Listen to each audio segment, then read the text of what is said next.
pag ito na control mo.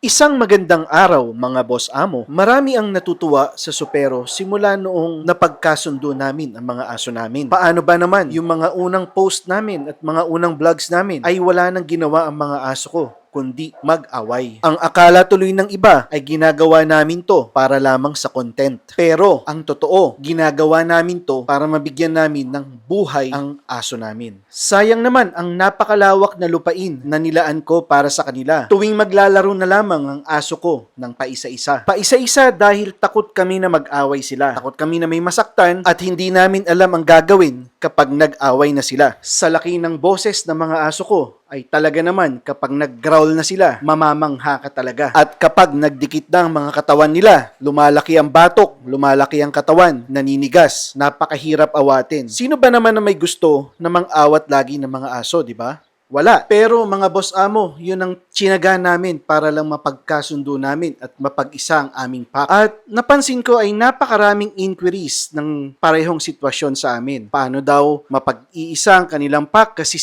si Aso 1 ay laging inaaway si Aso 2. Kaya tuloy ang ending ay lagi silang magkahiwalay sa walk, lagi silang magkahiwalay na maglaro kasi ang kanilang mga amo ay takot baka mag-away sila. Okay, tip number 1, pumunta kayo sa isang trainer na may waiver na pag namatay ang aso nyo ay wala silang kasalanan. Hehehe.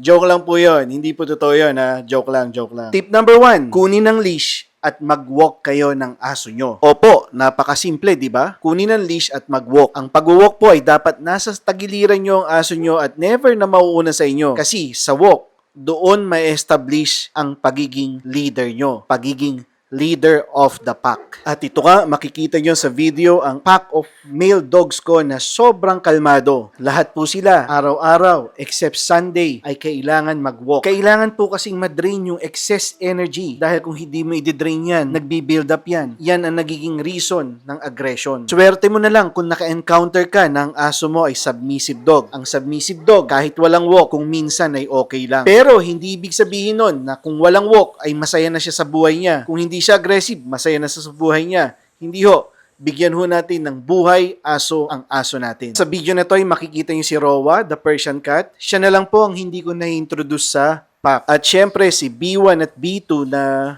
bata pa kasi kaya hindi ko pa pwedeng i-introduce. Tip number 2, be the leader of the pack. Wala nang pakeme-keme, wala nang dahilan, wala nang kuskus balungos. Dahil ikaw ang may-ari ng aso, kailangan ikaw ang leader at ikaw ang masunod. Yun yung sinasabi ko lagi na dapat maging firm ka. When you say no, no. Mean it. Gumawa ka ng certain rules sa yung pack na kapag limbawa nakita ka ng aso mo at nagja-jump sa sayo, ayaw mo yon. So, ang gagawin mo ay, syempre, tatapikin mo yon. Pero, kung ang ginawa mo ay nag-jump sa'yo at sinabi mo pang, it's okay baby, ang cute-cute mo baby, eh wala yun. Ang treatment sa'yo ng aso mo, aso din. Tip number 3, kung hindi ka po ng mga aso mo, ihiwalay mo ang babae sa lalaki. Unless, sure ka na yung babae ay walang mens. Dahil ang mga barakong aso, kapag may mens ang isang aso ay talaga mag-aaway yan. Hindi mo mapipigilan yan. Eh Melvin, kung puro naman babae ang aso ko. Well, ganun pa rin. Ihiwalay mo pa rin yung may mens kasi darating yung time sa kanyang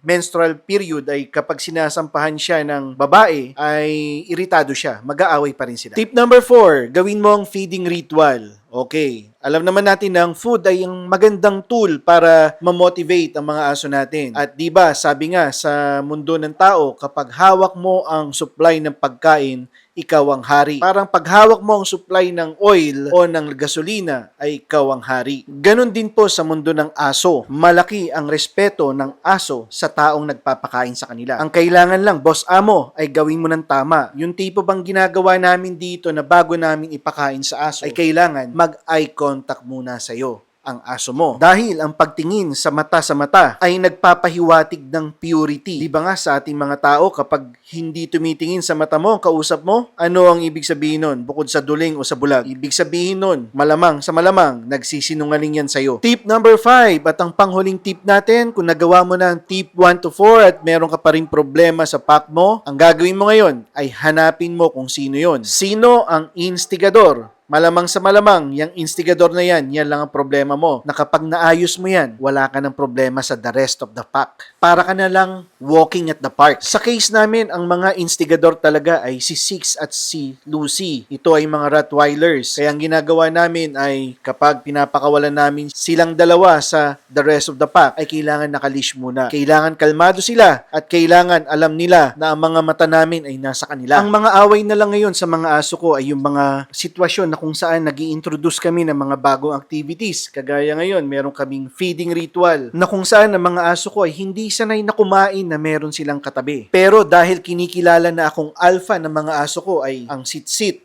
ay isang malaking tool para wag nang tumuloy ang away. Si Lapu-Lapu naman na naging cause ng away no nakaraan ay alam na rin namin kung paano namin siya papakalmahin. At nakita nyo sa earlier part ng video na to na siya ay pumupunta na sa gazebo at nakikipaglaro sa akin. At ang panghuli ko or ang aking bonus tip para sa inyo ay sa lahat ng gagawin nyo ay manatiling kalmado. Kailangan kang maging kalmado at dominante. Ibig sabihin, mas dominante dapat ang karakter mo kesa sa aso mo. Kapag nag-aaway ang mga aso mo, kalmado. Kapag nakikipaglaro ka, kalmado. At yun, at sobrang dami ko na yatang nasabi at sana makatulong po ito sa inyo.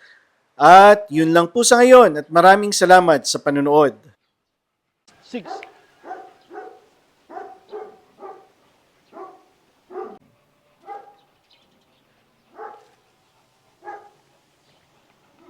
Pag ito na control mo at saka si Lucy, okay ka na. Solve. Case solved.